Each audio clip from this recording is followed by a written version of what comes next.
Inktober is one of the favorite events on the art community and also one of the most dreaded ones. Taking 31 days of an art challenge is no small feat, and it's really hard to keep your motivation during an entire month. That's why in this video, I'm going to show you how to decide if it's the right time for you to join, how to prepare for this event, and how to make sure you will actually finish the whole 31 days of challenge. It's everything I wish I knew before I tackled my first Inktober back in 2019. If you don't know me, hi, I'm Bruna. I'm a digital artist with 17 years of experience, and my goal here is to help you become a better artist. Now, let's see how to tackle the Inktober challenge or any other challenge that requires you to draw every day for a long span of time. Let's go. First, for those who don't know, Inktober is an art challenge that goes from October 1st to October 31 with daily prompts, and the original idea is that you will draw them with ink, like real traditional ink. Nowadays, people draw with different types of mediums, and there are also many artists who create their own prompt list. They don't follow the original Inktober. So this is what Inktober is, and it's really exciting. It's a really fun time of the year, but it's also really hard. So you might be wondering, well, should I even join Inktober? What is the point? And to talk about that, I want to tell you a little story first. I've taken part in this type of art challenge 2 times. The first one was in Inktober, following the official prompt list in 2019. And I did it with ink, and my art improved so much in just 1 month.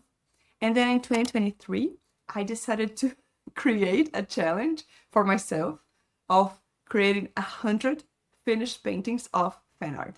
This one was really insane, but it was also what made me improve the most in my art, like my whole art journey. Anyway, if you want to know more about this story, let me know in the comments because I will be happy to create a video about it. Now, both of these challenges helped me improve immensely. I can't even put into words how much they helped me grow as an artist. I learned about accountability, having speed in drawing, how to plan, how to execute art. It just took my art to a whole new level. So if you're considering joining Inktober, I would say go for it. You're gonna learn so much, you're gonna improve so much, and you can have a lot of fun with it as well. If you're still unsure if you can actually tackle it, let's unravel this now. When joining an art challenge, you need to either commit to doing it to the end or don't even get started with it. Because, well, you might think, but Bruna, if I take on the challenge for 15 days, won't my art improve? And yes, it will, but it will be a powerful blow on your self-esteem as an artist, not completing it. Because if you give your word, even if it's just for yourself, I will do this. I will do the 31 days of art. And you don't do them, if you do 29, you will probably feel like shit. We have this tendency to look at the downside of things. And this can really hurt you as an artist, and it might even lead to an art block. So I highly, highly recommend don't take this challenge if you're not ready to do the whole 31 days.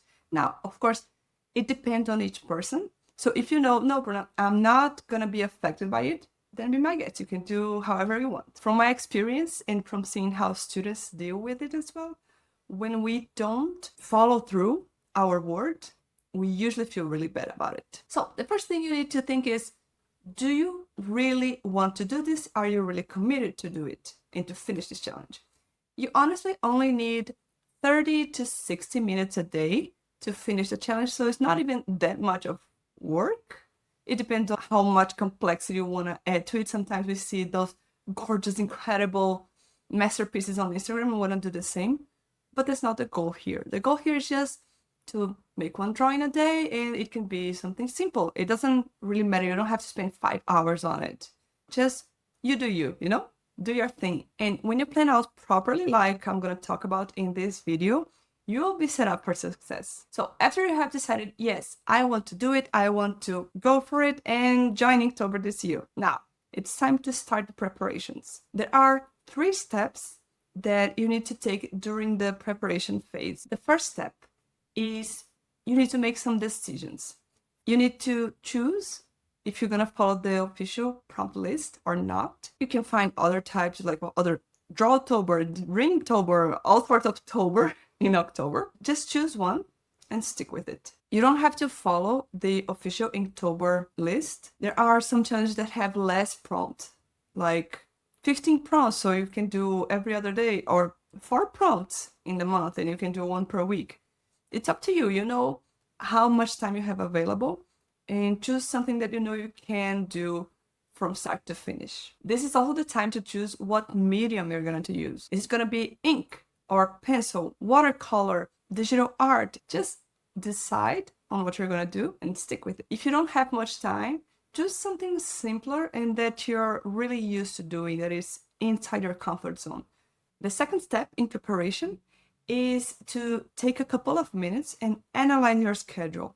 Considering the type of challenge you chose, if it was the 31 days, if it was 4 paintings, whatever type you chose, look at your schedule and decide how long will you be spending on a painting per day. Your Inktober art doesn't need to be fancy and complex.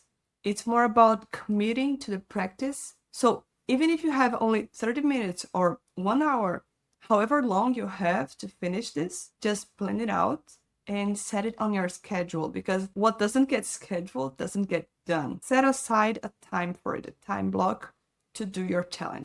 If you want to have all these steps right next to you in written format so you can consult and take a look at them as you plan, I've created a free PDF with each step and a calendar so you can map out your Inktober challenge. Just click the link in the description to download it. Now, the third and final preparation step, before we get to the actual doing it, is to take the prompt list and plan out your ideas and your drawing techniques. You do this throughout the month of September if you can, and the more time you have to do it, the better. Now, don't freak out if you're watching this and it's September 30. Just try to find some time, whether it's today or on the weekend, and plan out as much as you can. This is to set you up for success because it's going to make your life so much easier. So you're going to gather references and explore different ideas with thumbnails, and maybe even make the sketches of each day. I used to think that was cheating and that I would have to make each artwork from start to finish in 1 day. But honestly, that's not how it is. That's just a little silly. Making a preparation is actually about being smart and responsible and taking care of your mental health. And it's the reason why most prompt lists are announced in September 1st, because they want you to prepare, they want you to plan, they know how it is. Take even 1 or 2 hours just to plan and sketch and test your ideas. And then this is also the time to test out techniques. Let's say you decided to do ink, but you're not really good with ink, then this is the time for you to try out some hatching techniques or some technique with water.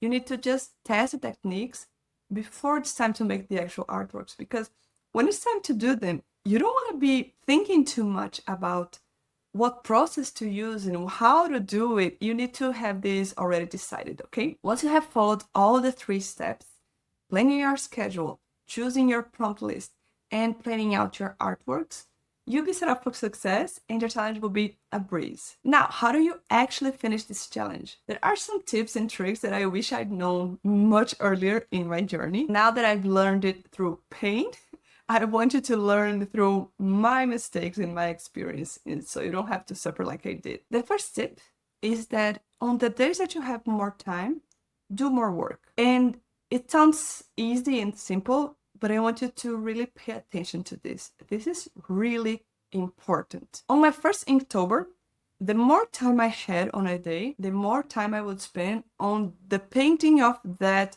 day. That was not really strategic, because that meant if in 1 day I had 4 hours, I would spend 4 hours in just one drawing. And then on the next day, if I only had 1 hour, I would have to finish it in 1 hour. So that's not really smart. What you should do is, if you have 3 hours today, and you know that tomorrow you're gonna have only 1 hour, then spend 2 hours on today's painting, 1 hour on tomorrow's, and then tomorrow you can spend another hour on it. You try to distribute the time so that you can prepare the work and finish it sooner as well. So if you need to rest, you will have the time to rest, because it's really easy to burn out when you're doing a long challenge like this. So that's why I really, really recommend if you can do 2 paintings in 1 day or 3 in 2 days, you know, just trying to get ahead of time so you can rest once in a while and not have that responsibility to create and to pour out your soul when you're not feeling like it. Tip number 2 is that on the days when you're feeling down, when you don't really have energy, just do something simpler.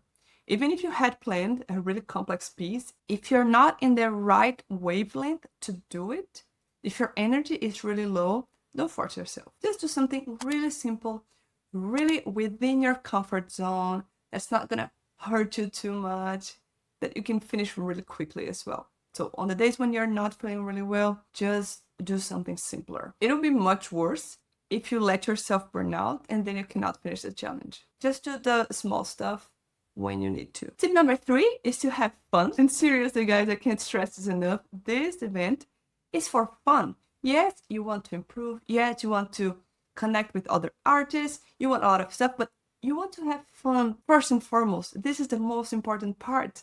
You are choosing to do this event. So what's the point if you don't like it and if you don't have fun? You need to have fun. So what you should do, post your art online, engage with others, and have lots of fun. That's the best part of any art challenge. If you don't have an art community, we have one for you. It's a free Discord server where you can join and talk to other artists, make friends, and talk about challenges. It's just awesome. Just click the link in the description to join us. Now for my last tip. If you're doing this Inktober challenge focused on lines or line art, like I did back in 2019, you need to know how to make good line art. So watch the next video here where I'll explain all the details on how to make amazing professional line art. See you there!